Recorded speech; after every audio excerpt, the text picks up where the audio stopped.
Today, I'm going to be talking about the fact that if Bronny James does get drafted higher than he deserves, right? Like if, like as an example, if he turns out that he's ranked number 20 overall, right? Like in a mock draft, he goes number 7.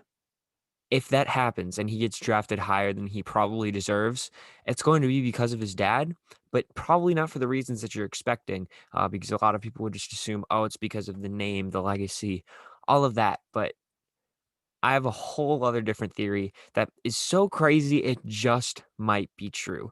But as always, how's it going, y'all? Conrad Sports Cards here. You already know how it is. Real quick, if you're watching this on YouTube, you can already see the difference. If you're listening on Spotify or something like that, maybe you can hear the difference. But we got a new mic. Finally got it to work as well. So of course, unfortunately, for those that are watching on YouTube, can't have like the jukebox and stuff in the background anymore because I have to be set up here in order to get the audio to work. But I think that the audio is more important than the background at this point. So I was like, sure, who cares? But anyway, let's just get straight into it. So LeBron James just recently signed an extension with the Los Angeles Lakers that expires in the year 2023. It was a 2-year extension, I believe, for like $40 million a year. You know, obviously a fine extension for a guy that's what, like 36, 30. Yeah, he's 36 now and still playing at, top 10 player currently in the league. He's performing as a top 10 player in the league currently, right? LeBron, or not LeBron, well, yeah, LeBron James Jr. or Bronny James, right? He graduates high school in 2023 and then is eligible for college, or maybe even like the G League right after that. However, the NBA has discussed getting rid of the one and done rule in college and instead allowing high school players to come to the NBA straight out of high school. That's and real quick, considering that LeBron James Jr. or Bronny James graduates in 2023 and LeBron graduates in 20 or not graduates, his contract extension expires in 2023, they're both eligible to go, wherever, right? So maybe if Bronny James can enter the draft because 3 years from now the NBA has decided that this rule can be placed into effect, because I don't believe that this rule is actually confirmed yet. They're just discussing it. If they decide to actually decide, hey, we're going to allow players to come into the league straight out of high school, all of a sudden LeBron James is out on the market. He's not signed in 2023, and his son is in the NBA draft. And of course, many people already know this, but LeBron has said multiple times that he would, quote unquote, love to play with his son, Bronny James Jr., at some point, before he retires at the NBA level, of course. So there's a chance that a team decides, you know what?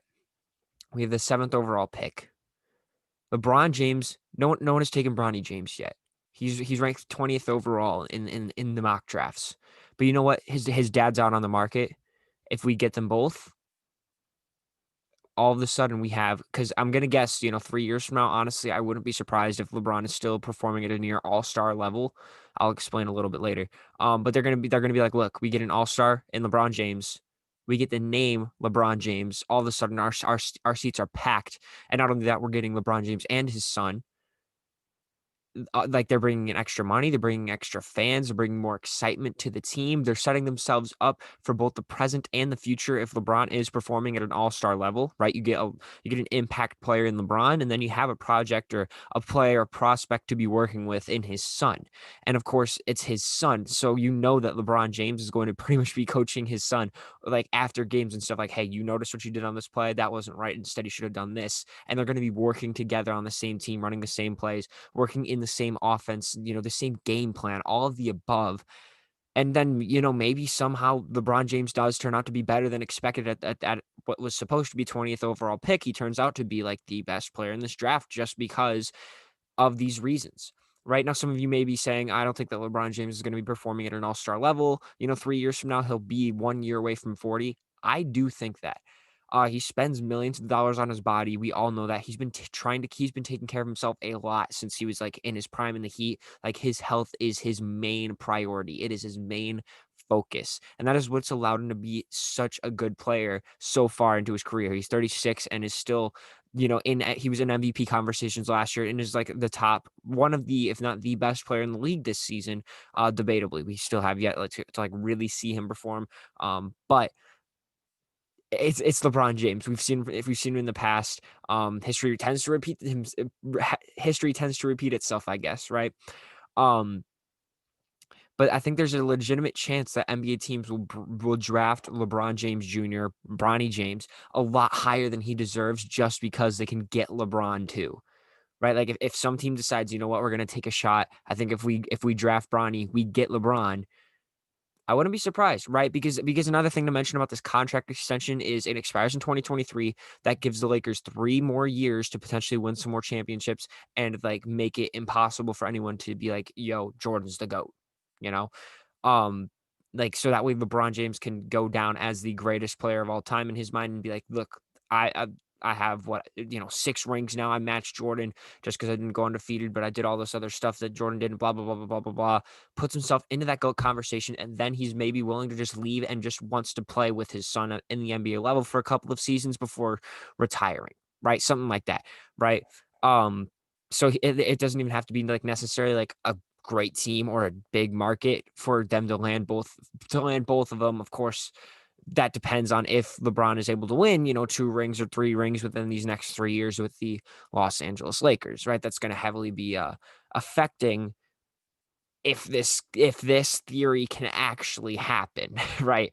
Let me just double check my notes. I believe I had one more thing I wanted to say. I didn't actually. I mean, just real quick, I just wanted to mention this one more time. The reason that a team would do this is because they get a potential all-star if that's the level that LeBron James is still playing at 39 years old. They also get themselves set up with a prospect in LeBron James Jr., but then they also get a crap ton of attention, which equals a crap ton of money as well. So, maybe they're helping to make their cap situation a little bit better. Maybe they're, drawing more attention to this team just in general. Maybe things are really exciting there. They have some fans that decided to come back. They're like, you know what, this team is good. Whatever the reason is, but they're drawing in more fans, more money, more attention. They're good now, probably, and in the future. It's just like literally the perfect situation if this is something that is actually possible. And so that's going to be my final question: is this possible? To me, I think that there's like a 70% chance this happens right now. And no, 60%. I'll lower it, honestly, maybe even 50, because there's still a lot of questions that have to be answered. Of course, the big one being, does the NBA allow players to come straight out of high school before Bronny actually can come into the league, or before Bronny actually graduates high school? Right? Like that's just the first question. The second one is, does LeBron play at an all-star level or superstar level at the age of 39? The third question is, does he want to go to a bad team if his son gets drafted to like, the worst team in the league or one of the worst teams in the league, right? Does he want to go there? And then also there's another question of, is someone going to pull the trigger like at pick number 10 if he's a top 20 prospect? Are they going to pull the trigger at 10 and be like, I think we can get LeBron too? Right? Like, what are the chances of that happening? I don't really know. So actually, I'm gonna lower this, and I'm gonna say that it's possible, but it's probably closer to like 40 or 50% chance of happening, at least right now. But there's 3 years before this actually even has a chance of happening. So if I am right about this, I'll probably be posting this video on whatever social media platforms are popular, and I'll be like, "Ha, I was right." I don't know, but that's gonna be the end of today's episode. If you did enjoy it, go ahead and check out the channel, or check out the what do they call it on Spotify? Is it still called a channel? Well, go check out whatever you're listening, whatever form of listening, audio, whatever you're watching or listening to this on. Go ahead, check out my page, my channel, and because I've got many other episodes or videos like this, right? Also in the link in this episode is going to be a link tree, which has all my social medias pages on there. TikTok, Instagram, Twitter, of course, YouTube, Spotify, Apple, all of the above, right? LinkedIn as well. Actually, I haven't posted a lot there, but it does exist. um, so if you want, go ahead and check those out. I do post a lot more content on all of those platforms combined. And also you can get in touch with me there if you want to send me a DM or something like that. I'll always be answering you guys. But once again, thank you for tuning into this episode, and I will see you guys next time.